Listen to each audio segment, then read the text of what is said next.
Most people think of Uber as a safe and convenient way to get home, but sometimes a simple ride can turn into something far more sinister. From drivers who vanish mid-ride to passengers who step into the wrong car and are never seen again, these stories will make you think twice before calling your next Uber. Some are chilling encounters with strangers, others defy logic and challenge reality itself. Are these stories urban legends or terrifying truths? Buckle up, because these 4 Uber horror stories will make you question who's really behind the wheel. Welcome to Sterling Short Stories. Step inside the story, but only if you dare. Story number 1. Uber Ride from Hell. It was nearly 2 a.m. when I ordered the ride. I had stayed later than usual at a friend's party, and now I was regretting not leaving earlier. The streets were quiet, the kind of silence that presses in on you, making every sound seem louder than it should be. I felt uneasy, a strange tension in my stomach, but I chalked it up to being overtired. I opened the Uber app and requested a ride. A car quickly accepted my request, and I could see the little dot on the map slowly moving toward me. I waited by the street corner, rubbing my arms to stave off the night chill. The city was eerily deserted. No one walking, no cars driving by, just the faint glow of streetlights and the distant hum of a passing vehicle. Finally, the car pulled up to the curb. It was a nondescript black sedan, nothing unusual. The headlights were dim, cutting through the darkness. The driver's door swung open, and the man inside looked to be in his 40s. His eyes, though, were the first thing I noticed. They were too wide, too intense, and his stare lingered a moment too long as he looked me over before offering a forced smile. "Evening," he said, his voice smooth, almost unnervingly calm. "Hey," I responded, trying to keep my voice neutral. "Thanks for picking me up." He didn't say anything else. I got in, and the car smelled faintly of old leather and something metallic. He didn't start driving immediately. Instead, he just sat there, his hands gripping the wheel, staring straight ahead as if he was waiting for something. "Are you all right?" I asked after a beat, unable to handle the silence any longer. The man didn't answer for a long moment. When he did, his voice was soft, almost a whisper. "Do you ever wonder what might happen if you just disappeared?" My heart skipped. I blinked, unsure if I'd heard him right. "What do you mean?" I asked, my voice shaky now. He didn't look at me when he spoke again. "Sometimes people vanish, without a trace. Just a little slip, a wrong turn, and they're gone. You wouldn't even know it was happening." I swallowed hard. This wasn't normal small talk. I could feel my anxiety spiking, and the hairs on the back of my neck stood up. "I'm fine, thanks," I said, trying to sound calm even though the air in the car felt thick, suffocating. He didn't respond. The car started moving, but the route felt strange. I wasn't familiar with this area, but it didn't seem right. I checked my phone and realized we weren't taking the usual route home. Instead, we were winding through narrow, poorly lit streets, the kind you'd avoid at night. "Hey, this isn't the way to my place," I said, trying to keep my voice steady. "Can you take the main road?" The driver's grip tightened on the steering wheel, his knuckles white. He didn't look at me, didn't acknowledge the request. "Sometimes the path you take doesn't matter," he said quietly, his voice low and almost too calm. "It's where you end up that counts." I felt a cold sweat break out on my neck, but I didn't know what to do. This was a nightmare unfolding in real time. I felt trapped, disoriented, like I couldn't make sense of anything around me. "Are you lost?" I asked, trying to stay composed. The car lurched slightly, and he glanced at me in the rearview mirror. The moment our eyes met, something in his gaze sent a chill down my spine. His eyes were hollow, as if he weren't really seeing me. His smile was too wide, like it didn't quite fit his face. "I'm not lost," he said, his voice flat. "I know exactly where I'm going." I glanced around, desperate to find something familiar. The streets were growing darker, the buildings more dilapidated. "Can you just pull over, please? I'll get out here." The man's smile widened as he slowly turned the wheel, taking another strange turn. "You don't want to get out just yet. You'll be safer with me." My heart was pounding now, adrenaline rushing through me. I had to get out of here. My mind raced as I reached for the door handle, but the lock clicked loudly before I could pull it open. I froze, panic rising in my chest. "Don't worry," he said, his voice now almost soothing, like he was trying to lull me into a false sense of security. You're not going anywhere until I say you are. That was it. My fight or flight instincts kicked in and I acted on pure fear. I unbuckled my seatbelt and lunged for the door. This time, I didn't stop to think. I yanked it open with all my strength and leaped out of the car, landing awkwardly on the asphalt. I didn't look back. I ran as fast as I could, my heart pounding in my ears, my legs burning with the effort. I didn't stop until I saw the glow of a convenience store up ahead, lights flickering in the night. I burst inside, breathless and trembling, and slammed the door behind me. I glanced through the window, expecting to see the black sedan follow, but it was gone. The street was empty. No trace of the man, no trace of the car, but my phone buzzed in my pocket. My hands were shaking as I pulled it out. A new message from an unknown number. "Safe now, I'll see you again soon."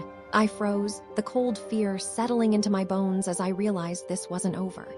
This was just the beginning. Story number 2. Wrong. Uber. I take Ubers all the time. It's supposed to be safe, right? You request a ride, match with a driver, and in a few minutes, you're on your way home. Simple. Routine. At least that's what I thought. That night, I was leaving my friend's apartment after a long evening of catching up. It was past midnight and the streets were eerily quiet.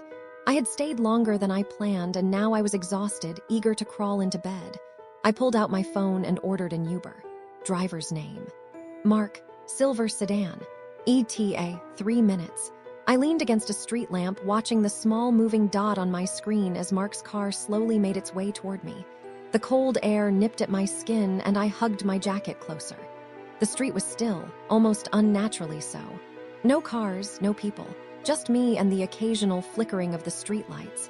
That's when I saw it, a black car pulling up to the curb. I barely registered it at first, assuming it was just another passing vehicle. But then the window rolled down. A man sat behind the wheel, his face partially shrouded in shadow. "Uber for Mia?" he asked. I hesitated. Something felt wrong. His voice was too flat, too rehearsed, not the usual friendly confirmation I was used to. I frowned and glanced at my phone. Mark was still 2 streets away. "This isn't my ride," I said, taking a small step back. For a moment, the man just sat there staring. No reaction, no protest, just watching me. Then he smiled, slow and deliberate, the kind of smile that sends ice through your veins.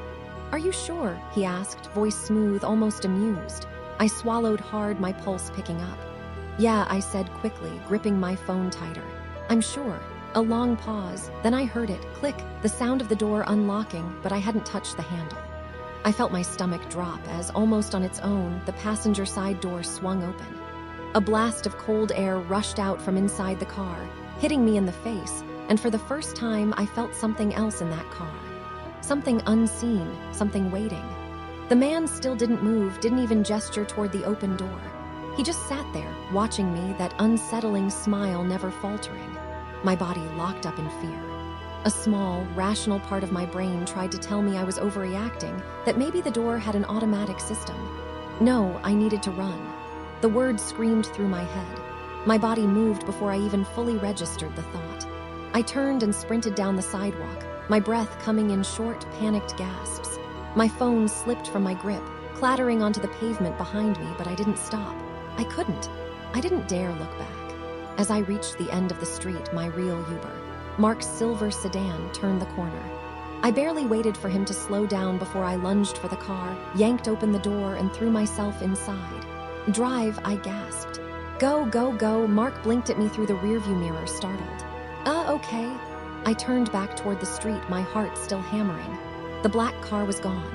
No taillights, no sound of an engine, no sign that it had ever been there. My breath came in ragged gasps as I fumbled for my phone, my hands shaking so badly I nearly dropped it again. I reopened the Uber app, praying that I had just imagined what happened. But no, my Uber request was still active. Mark had just arrived. I sat there, gripping my phone, a sickening realization settling in. If that black car wasn't my Uber, then what the hell was it? And worse, what would have happened if I had gotten in? Story number 3. Cancelled ride. I should have just stayed at my friend's place that night. It was almost 1 a.m. when I finally left. We'd spent the night watching horror movies and swapping scary stories, and by the time I stepped outside, the neighborhood was eerily quiet. A dense fog had rolled in, muting the distant sound of traffic. I shivered, pulling my jacket tighter. I pulled out my phone and ordered an Uber. A black sedan, older model, was already 2 minutes away. The driver's name was Gregory, and his profile picture was grainy, almost distorted. I frowned. Something about it felt off. His rating was decent though, and I was exhausted. The car pulled up to the curb. The windows were tinted too dark to see inside. The license plate matched the app, but something in my gut screamed at me to cancel. But I was tired. It was late. I just wanted to go home. I opened the door hesitantly. "Hey, Gregory," no response. I leaned in slightly. The interior was dim, but I could make out the driver's silhouette. He sat eerily still, hands gripping the wheel. I hesitated, my instincts practically begging me to walk away. "Hey man, you got the right pickup." I tried again. Finally, he turned his head slightly. Just enough to nod. It wasn't much, but I convinced myself I was overthinking things. I slid into the back seat and shut the door.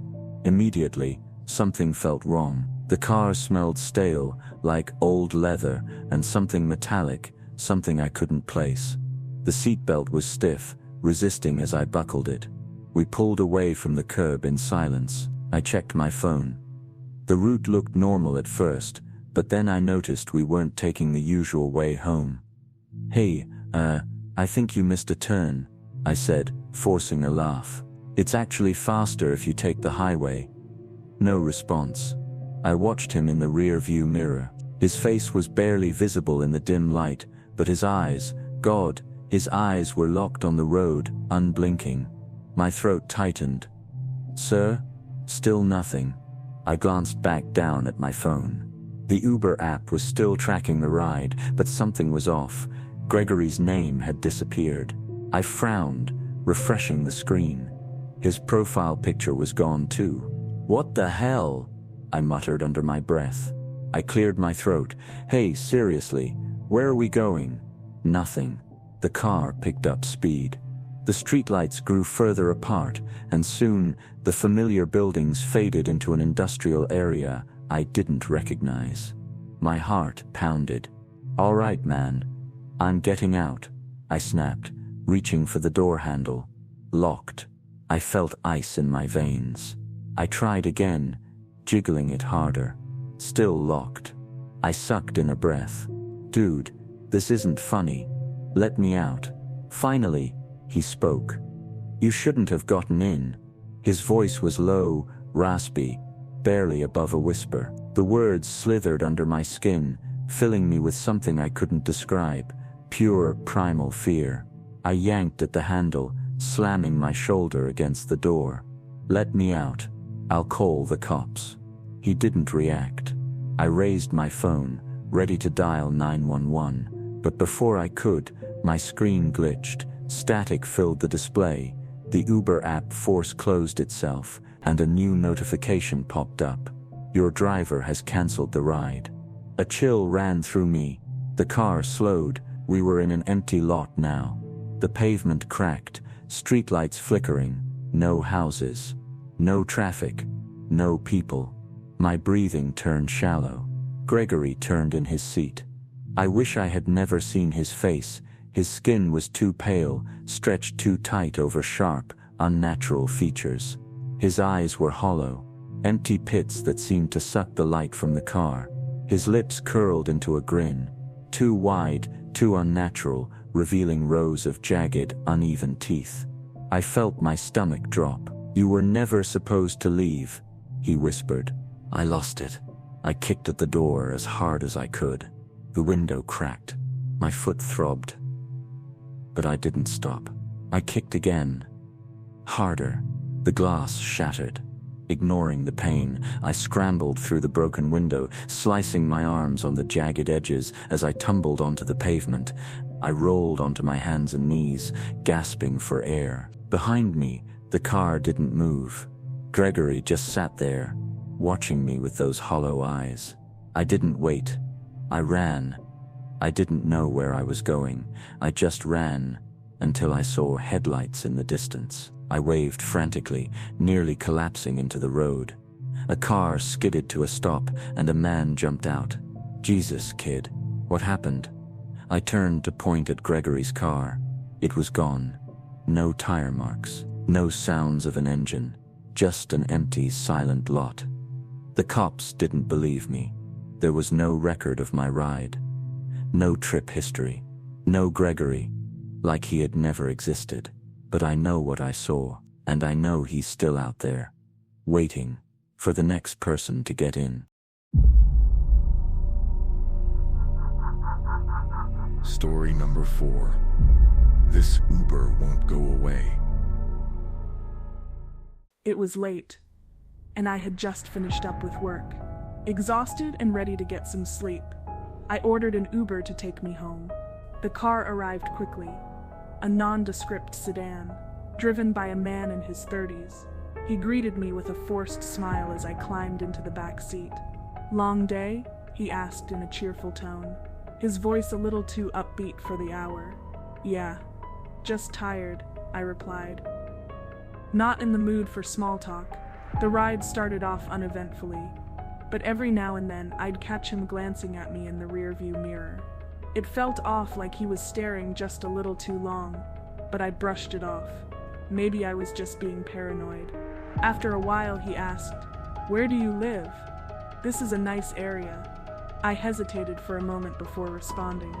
"Just up ahead, a few more blocks." When we got closer to my building, he asked again, "You live alone, don't you? You have that vibe." I froze for a moment, caught off guard by the question. I hadn't told him anything about myself. Yeah, just me," I answered, trying to sound casual. The car pulled up in front of my building, and I quickly unbuckled my seatbelt, eager to get out. "Thanks for the ride," I said, trying to keep it polite, but he didn't let me go that easily. "Take care, miss," he called after me with a smile that didn't quite reach his eyes. "I'll see you again soon." I didn't think much of it at the time. People say weird things sometimes, but something about the way he said it stuck with me. The next few days I tried to push it out of my mind, but the feeling of unease lingered. A few nights later I was out for a walk after dinner, enjoying the cool air. I wasn't far from home when I saw the same black sedan pull up next to me. My heart skipped a beat when I saw the driver's face. "Mark, hey, miss," he called out, rolling down the window. "What a coincidence running into you again. Need a ride?" I took a step back, feeling a chill creep down my spine. "No, I'm fine. Just walking," I said, trying to keep my voice calm. But he didn't seem to get the hint. "Come on, it's late, and I know it's cold out. I can take you anywhere you need to go," he insisted, leaning over the passenger seat. "No, I'm good, really," I replied, trying to step away, my heart pounding. I didn't want to seem rude, but I was already starting to feel trapped. He didn't push any further, but watched me with those wide, unsettling eyes as I walked away. As I reached the corner, I turned to glance back. His car was still there, parked across the street, just sitting there. He wasn't driving away. I quickened my pace, not looking back again, my heart pounding in my chest. When I finally made it back to my building, I glanced out the window to find that his car was still there, silent and still, parked under the streetlight. My stomach turned. Later that night, I received a Facebook notification, a friend request from someone named Mark, the same man from the ride. I froze. I blocked him immediately, my mind racing. How had he found me on social media so quickly? What did he want? The next few days, I tried to keep my routine normal, but I couldn't shake the feeling of being watched. I began noticing the black sedan outside my building, parked just down the street. I'd catch glimpses of it when I walked to work or when I went to the store. I'd glance up and see Mark, sitting there in the driver's seat watching. It wasn't always the same time, but it was always there. Sometimes he'd be parked for hours, doing nothing but staring. It felt like he was waiting for something. or someone. One day I walked out to go grocery shopping, and I saw his car again, parked a little too close to the entrance of my building. This time he wasn't just watching me from a distance. He was right there. His car was parked across the street, directly in my line of sight. My breath caught in my throat as I saw him turn and meet my gaze. He didn't wave, didn't smile. He just stared. A cold shiver ran through me, and I quickly entered my building, locking the door behind me. That night I stayed up late, checking the window every so often. His car was still there, parked down the street, but now it was dark, and I couldn't see him inside. It didn't make me feel any better. The next morning I went to the police and filed a report, explaining what had been happening. I was worried that this wouldn't be taken seriously. They told me they'd check into it, but nothing really came of it. For all I knew, he could have been watching me at that very moment. Days turned into weeks, and while I hadn't seen his car for a while, I still couldn't shake the feeling that I was being watched. Even when I was at home, I felt paranoid, like every shadow, every sound, was him lurking just outside my door. And then one morning, I received another friend request. This time it wasn't from Mark. It was from someone else, with no profile picture. Their message was simple: "I see you." I immediately blocked the account. But the chilling reality sank in. I couldn't escape. No matter how many times I blocked him, no matter how many doors I locked, he would always be there, watching, waiting. We all start to question the safety of our everyday lives, the routines we trust. How many times have we climbed into an Uber without a second thought? How many times have we felt that creeping sense of discomfort, but shrugged it off, telling ourselves it was nothing? But what if those odd glances in the rearview mirror weren't just coincidental? What if those strange drivers weren't just eccentric or shy, but calculating, watching, waiting for the perfect moment? What if we weren't as anonymous in those back seats as we thought? As I sit there, I can't shake the thought. Are we really in control when we get into those cars? Or are we simply passengers in someone else's twisted game? It's up to you to use your better judgment before it's too late. Thanks for watching. Please subscribe to Sterling Short Stories on YouTube, but only if you dare.